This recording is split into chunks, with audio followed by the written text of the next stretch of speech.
Assalamualaikum warahmatullahi wabarakatuh. Kembali lagi bersama El Ili Teata di Spesialis Ternak Solusi para Peternak.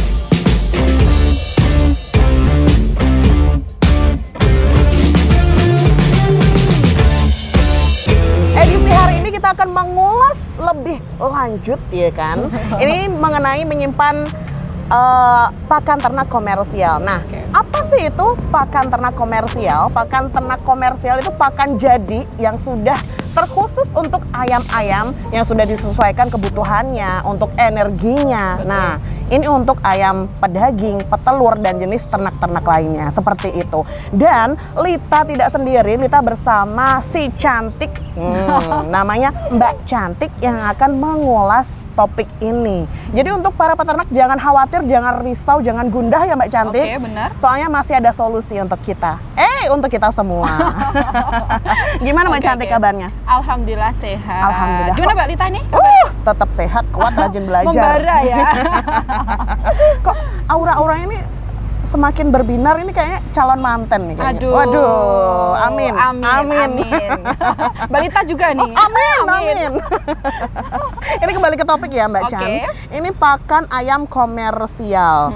Ini kan sesuai janji kita nih yang akan membahas itu. Pertanyaannya ini Mbak Chan, ini apakah kualitas dari pakan ayam komersial ini bisa berimbas pada ayamnya, entah itu kayak kita nih, jatuhnya ntar sakit perut kalau misal makan makanan yang basi misalkan, apakah itu sama juga halnya dengan ayam? Iya, sama aja sih sebenarnya ya. Biasanya gangguan pada pencernaan lah ya. Seperti itu. Jadi ayam juga makhluk hidup. Nah, jadi tetap harus dipikirkan untuk segi makanannya. Bener banget. Nah, ada lagi nih pertanyaan Mbak Cantik. Pakan ayam itu yang dikatakan rusak, ini tuh yang seperti apa Mbak Cantik?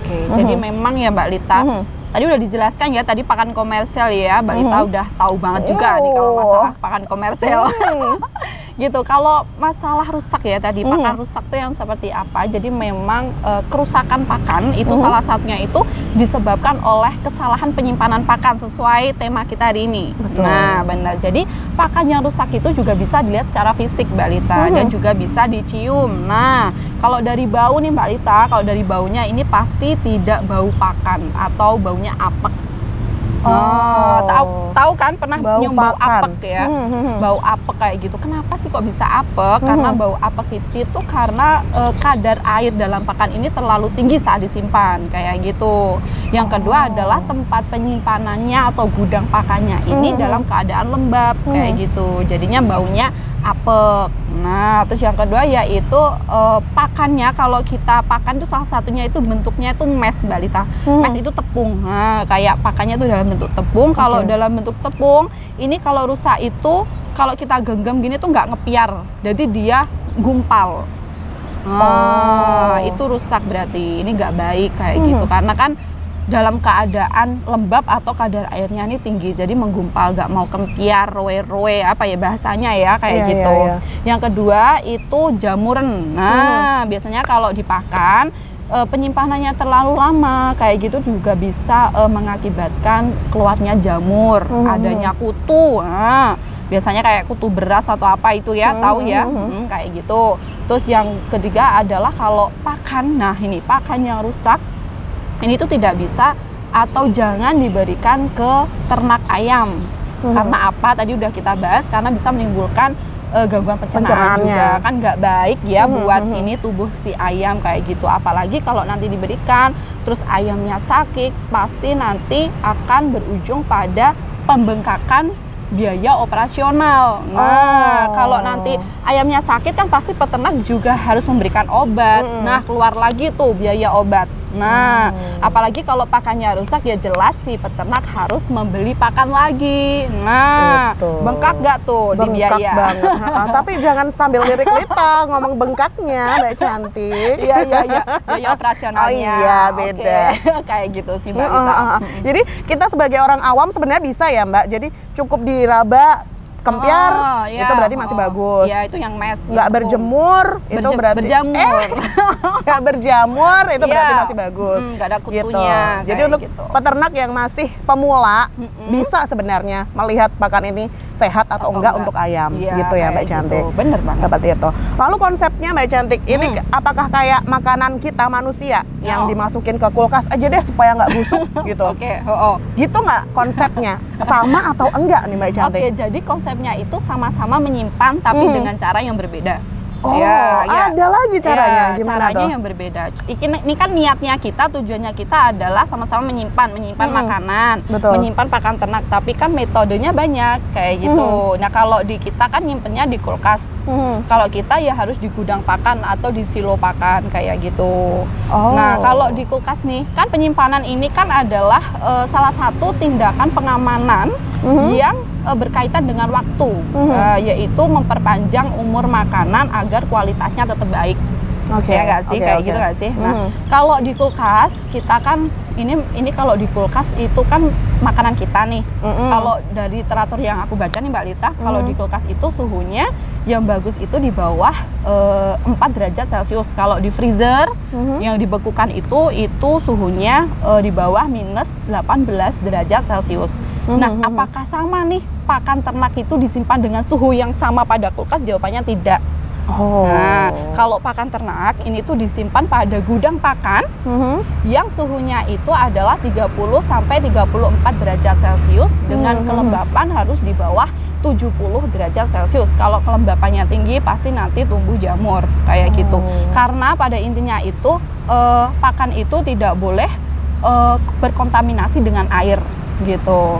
Karena molekul air ini nanti akan merusak nutrisi pada pakan saat penyimpanan kayak gitu. Jadi memang harus pada suhu yang kering, yang bagus, tidak boleh lembab kayak gitu sih Mbak Lita.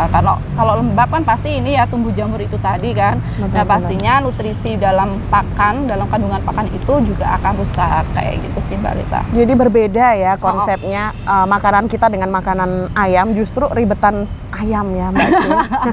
Ya intinya tuh kering lah ya. Harus kering. Harus di tempat yang kering kayak gitu sih. Jadi nggak boleh dijadiin satu dengan kulkas kita. Aduh, beda. Ini apalagi nih. Ini udah beda konsepnya nih ya. Ini Mbak Lita nyimpennya di kulkas kan? Jangan bilang-bilang dong. Jadi menyimpan pakan itu jangan di kulkas. Nah, harus di gudang. Iya, gudang pakan. Pikiran Lita itu gudang yang embrek-embrekan gitu ya, Mbak Cantik. Tapi kan di sini pasti beda dong. Itu gudang mana itu? Gudang penyimpanan makanan di sini pasti beda menurut Mbak Cantik, dan yang benar itu seperti apa parameternya Mbak Cantik? Jadi tipsnya parameter gudang yang bagus itu yang mana sih? Kita ini parameter gudang yang bagus pada umumnya ya. Yang gudang pakan yang pertama itu yang bagus adalah terhindar dari matahari langsung. Jadi memang harus tertutup ya. Nah, tapi juga harus ada ventilasinya. Terus yang kedua itu terhindar dari hujan dan bocor. Jadi kalau gudang pakannya, wah ini ada yang bocor nih, wah berarti segera harus dibenahi, harus ditambal supaya nggak bocor. Kalau bocor kan ada air yang masuk, yaitu tadi airnya jamur rusak ya, akhirnya tidak bisa dipakai kayak gitu ya Mbak Lita ya. Terus yang ketiga yaitu itu tadi sih temperatur ini secara umum aja ya. Temperaturnya itu kalau di gudang itu yang bagus adalah 30 sampai 34 derajat Celcius. Jadi nggak boleh lembab gitu ya, nggak boleh panas-panas banget kayak gitu.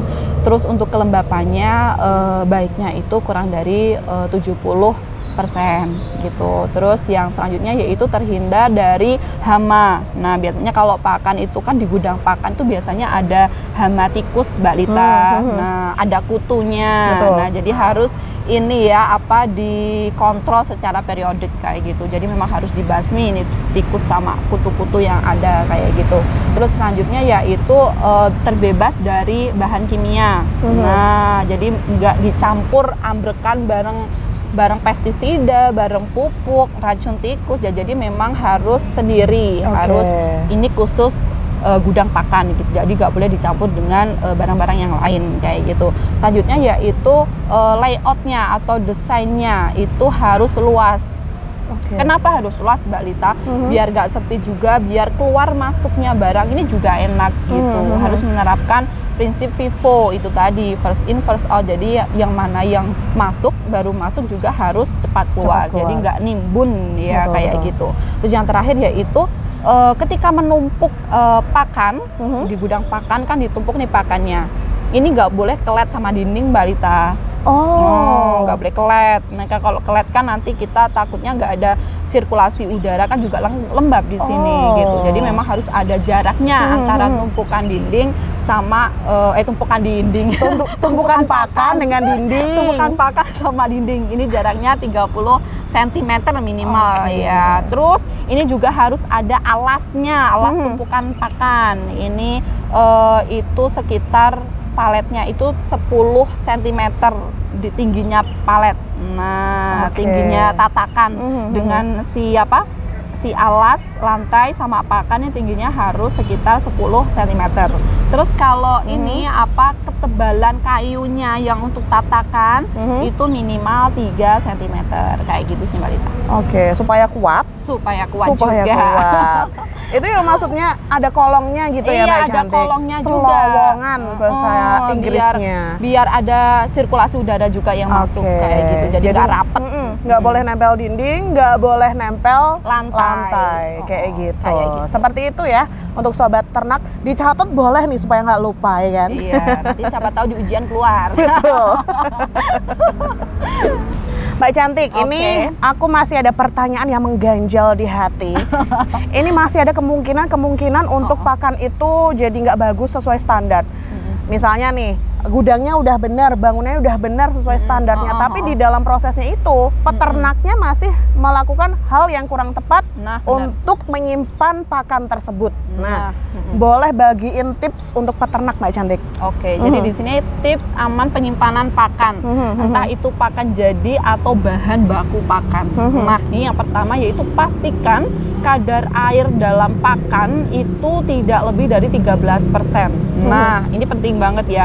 Ini kalau pakan komersial, kalau pakan jadi, itu kan udah patennya, ya nggak sih, bener nggak sih? Dan itu sudah ada labelnya, ini kadar air sekian, nah it's okay, berarti udah bagus, oke kan, kadar airnya kurang dari 13%. Tapi ini biasanya kalau peternak yang cari bahan baku pakan, ini biasanya hasil panen. Nah itu kan misalnya kan panen jagung, panen apa, intinya bahan baku pakan kan biasanya dijemur dulu, ya nggak sih?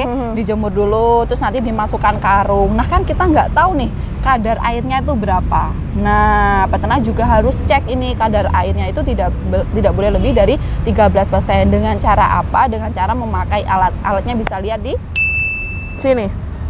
Nah, itu alat untuk mengukur kadar air. Nah, biasanya kayak gitu sih peternak-peternak yang menyimpan bahan baku pakan dari pertanian. Nah, dari para petani. Biasanya kan beli dari petani itu. Nah, kayak gitu. Terus yang kedua yaitu karung. Nah, kalau udah dijemur itu bahan bakunya, Mbak Lita ya. Ini yang bukan pakan jadi komersial, bukan ya, ini menyimpan bahan baku pakan ya ini ya. Ketika udah dijemur atau bahasa Jawanya atau di PP. Di PP ya kan.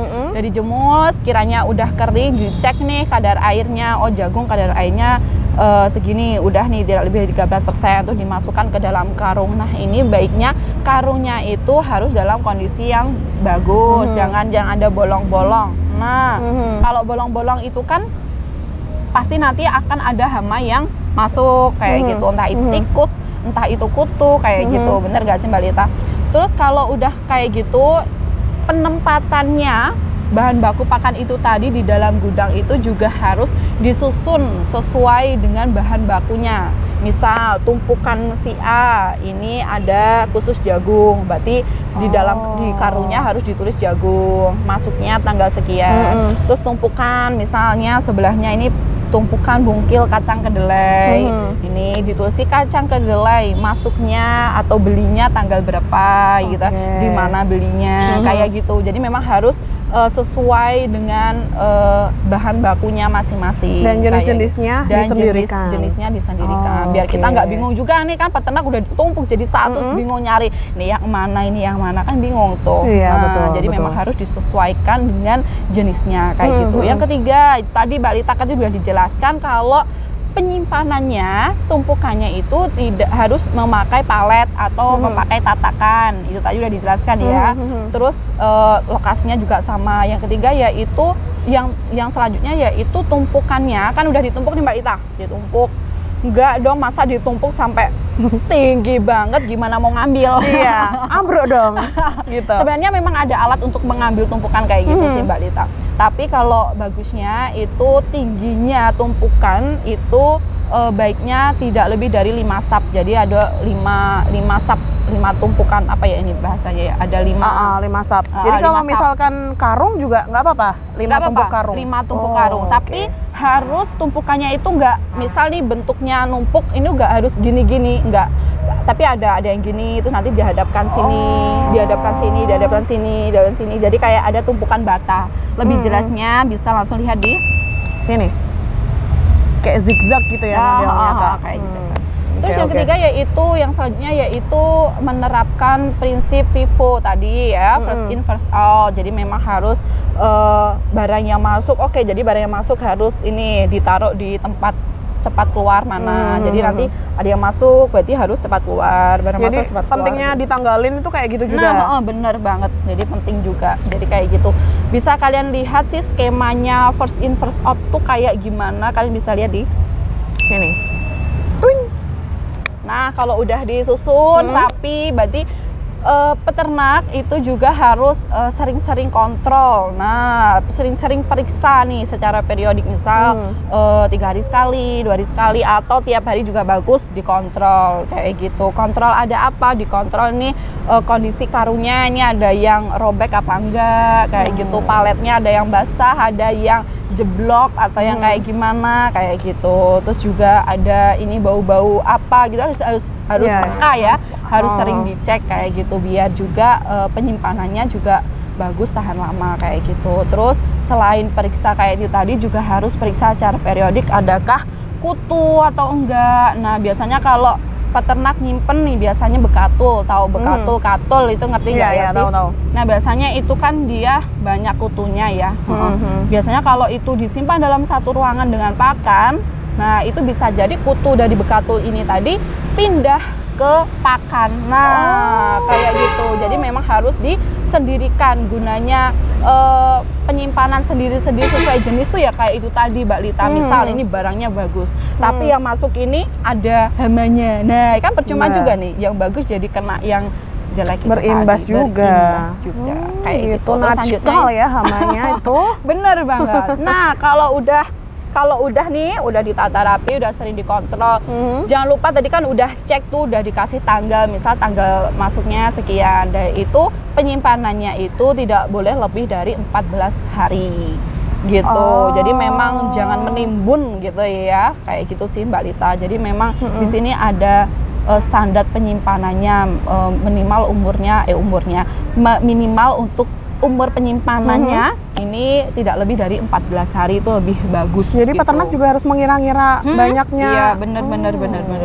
Jadi jangan nandon gitu ya bahasanya. Terus biasanya kalau selain itu untuk kebersihan, nah bener kan, kebersihan kandang ini peternak juga harus sering-sering membersihkan. Misal ada pakan yang kececet juga harus sering dibersihkan. Serawang-serawang ya gak sih? Serawang-serawang yang ada di gudang itu juga harus dibersihkan. Ya, cek kondisi gudangnya kayak gimana, ada yang bocor atau enggak kayak gitu. Jadi memang harus sering-sering dibersihkan. Kayak gitu. Nah, misal ada kutu atau apa itu di dalam gudang, nggak mungkin dong ya peternak cari satu-satu kutunya, kan nggak mungkin ya. Metani ya ini. Metani. Ini peternak juga bisa melakukan metode fumigasi Mbak Lita. Jadi ini adalah metode untuk pengendalian hama melalui dengan cara metode pengasapan menggunakan pestisida. Tapi sebenarnya ini bahaya juga sih gitu. Jadi lebih baik mencegah ya daripada kita melakukan hal-hal yang seperti itu.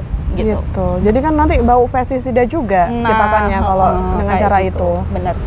Mohon maaf ya ini teman-teman, karena ini di pinggir jalan, suaranya rada ngengong, tapi kita tetap fokus pada kamu, peternak ya kan, untuk memberi solusi kepada Anda.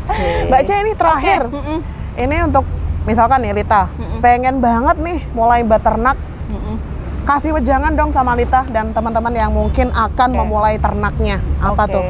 Sebenarnya kalau ingin mulai ternak, mulai beternak aja gitu. Tapi juga harus ada pengetahuan lah ya, minimal kayak gitu. Bener nggak sih Mbak Lita? Nggak langsung jebur. Tapi biasanya banyak juga sih peternak yang langsung terjun gitu, jadi nekat terjun ya? Langsung belajar gitu.